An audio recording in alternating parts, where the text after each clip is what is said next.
Listen to the mustn'ts, listen to the don'ts. Listen to the shouldn'ts, the impossibles, the won'ts. Listen to the never haves, then listen close to me. Anything can happen, child. Anything can be.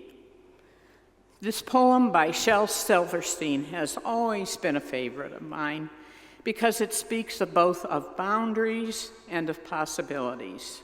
Sometimes boundaries are good, sometimes not. Sometimes possibilities are good, sometimes not. It all depends on context and timing. The Bible gives us both boundaries and possibilities, and it is up to us to decide when and how and where to use them. Such is the case today. My mother was a stickler for good manners. Ask Marty Harris or Ann Palamaki. As children, my sister and I were expected to have good manners all the time, 24/7. And when we grew to adulthood and had children, our children were expected to have good manners. My sister labeled these Tiramisu manners. We were expected to remain standing until my mother was seated for dinner every day. Our handshakes, which we were expected to practice upon greeting anyone, were to be firm and not a fish steak or weak. We were expected to hold the door open for those entering a building. When we came to church here on the High Holy Days and were in the sanctuary and not Sunday school, we had to wear black patent Mary Janes with white socks, white gloves, and a hat, even though we were small children. One time, as parents of teens, my folks, Paul, my husband, and our children went out to dinner together. We all trooped into the restaurant and sat down. But my mother had not entered. Where was she? I went back outside and found her in the car seated. I asked if she was coming in, and she stated that when someone would hold the car door open, she would exit the car and enter the restaurant. Talk about the mustn'ts and the don'ts. But as I have matured, the good manners drilled into me as a child have served me well. One does not have to love to be courteous, and to be courteous and caring of another is to offer a way that can lead to love. The other feels respected and cared for. From one angle, gritting one's teeth but holding the door open for another, whom you really do not care for, leads to both persons being affirmed as precious children of God. Did the action start in love? No. Did the action lead to love? Yes. On March 7th, 1965, there was a civil rights attempt at a march at the Edmund Pettus Bridge in Alabama. The march was led by John Lewis and Hosea Williams. Its purpose, to protest racism in America. The marchers were met with tear gas and beatings. On March 9th, 2 days later, Martin Luther King led another march to the Edmund Pettus Bridge, but did not cross it. Instead, Dr. King kneeled down and prayed. On March 21st, 1965, led by Martin Luther King, thousands crossed the Edmund Pettus Bridge, escorted by federal troops. These marches led to the passage of the Voting Rights Act of 1965. The marchers began in a righteous anger, but did their actions lead to love? Indeed. All God's children were equally loved and deserving of the basic right to vote. Micah's words echo in these actions. Do justice, love mercy, and walk humbly with God. If we are guided by these words, even in anger and feelings of hate, our actions can lead to love. Currently, the Voting Rights Act has been gutted by the Supreme Court, and rendered toothless.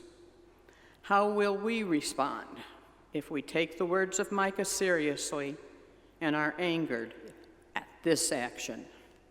How will we, you and I, do justice, love mercy, and walk humbly with God in response to this decision?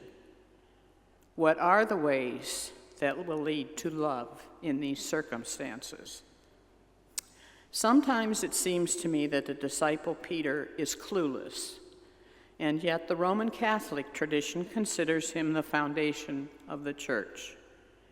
In John's story of the breakfast on the beach, Jesus has to tell Peter 3 times to feed and tend the sheep. Jesus uses 2 verbs, feed and tend. What Jesus does not say is love my lambs, love my sheep. Rather, he asks if Peter loves him, Jesus. This passage is very much the heart of the gospel message. We are to feed and tend the other, whether we love them or not. If we love Jesus, we tend and feed, no matter whom. We are to care for our families, our communities, our world, our environment. The tending and feeding encompass all creation. Jesus does not say, first love what you are feeding and tending. No, he asks us to love him and then choose actions that lead to love for others. Folks, you don't have to love those in office at the community, state, or national levels, but you do have to feed and tend the persons at all levels of government and act in ways that lead to love. And that can become extraordinarily complex. What are the actions that feed and tend, that offer justice, are merciful, and involve humbly walking with God for all involved? We are currently facing many contemporary challenges, not the least of which is who gets to define the character of America in its 250th year. Is it the way of threats to wipe out a country's civilization and bomb all its power plants? Or is it the view from Artemis II where we see, both literally and figuratively, Earth is beautiful, fragile, and precious? Which path leads to love?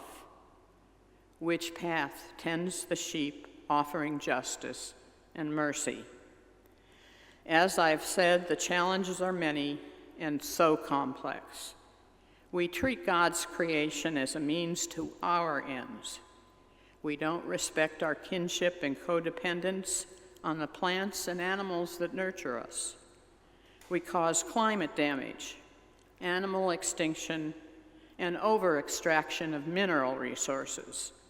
We face the gargantuan task of harnessing AI to be used as a blessing to creation and not a tool for manipulation.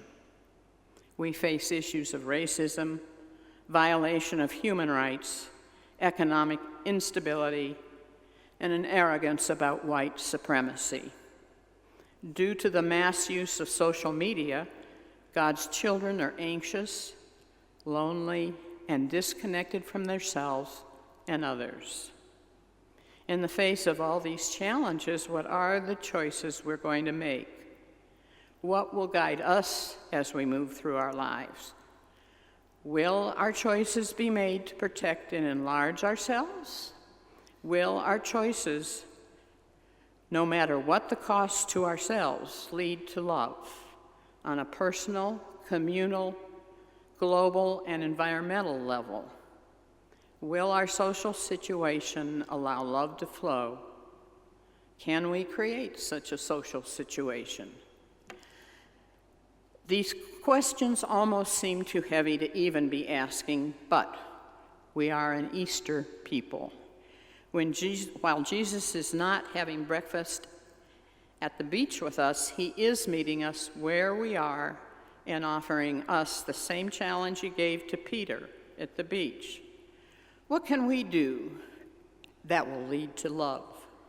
The science of quantum physics and chaos theory tells us two things that might be helpful as we theologize about our choices. One, a disintegrating system, as we're experiencing now, means that the system is reorganizing itself into a new system that will be better. Second, even the smallest change in any system changes the whole system. What a marvelous thought, that a small change in your choice leads to the whole system being changed. Let's look at some of the changes that could change the whole system. Instead of buying the plastic bottles of water that later fill landfills and stifle ocean life when thrown in the water, we can fill a reusable water mug. We can vote for school levies that benefit all children, though they may raise our property taxes. We can protest the building of huge data centers in our area, centers that require huge electric grids, take out precious trees, and bring pollution. Hear this story. A farmer in Pennsylvania was offered $15 million for his property so that a data center could be built. Instead, the farmer sold the development rights to a conservation program that preserves woodlands, farmland, waterways, and wetlands. His payment, $1 million. We can listen to the language of our political candidates and vote for those who speak the language of love, inclusion, and multiplicity. We can tune out the language of homogeneity, bigotry, exclusion, and hate. It is easier to buy plastic bottles of water. None of us like tax increases. We like new enterprises built in our neighborhoods as they bring income to the area. And we like language that speaks to our particular circumstances. But are we doing justice, offering mercy, and feeding the sheep? Living intentionally is not for the weak of heart. It is hard work, but it can lead to love. The world is hurting, and hurting very badly. God expects us to repair it. So, does your choice at whatever level lead to love? My mother drilled into my sister and me that we hold doors open for others. I've already told you that, especially our elders, and enable them to go through the door first. I was in 8th grade and was going shopping with my friends at a local mall. The mother of one of these friends was our chauffeur. We arrived at the mall, piled out of the car, and anxiously headed to the doors, excited that we could see the latest fashions. The mother who drove us followed behind, wanting to do her own shopping. As we arrived at the doors of the mall, my mother's tapes started running in my head. I heard the drill master's instructions loud and clear. I reached out and held the door open for my friends and waited until my friend's mother entered the mall. Then I went in. The mother stopped and said to me, "Thank you. You cared." I was shocked. All I did was follow my mother's instructions. My caring had nothing to do with it. My simple act of holding a door was not done out of love, but it did lead to love, to someone feeling cared for. All you can do is tend the sheep where and when you find them. Offer others and yourself both justice and mercy in equal measure, and then walk humbly with God. Can you hear the echo? Anything can happen, child. Anything can be. Amen.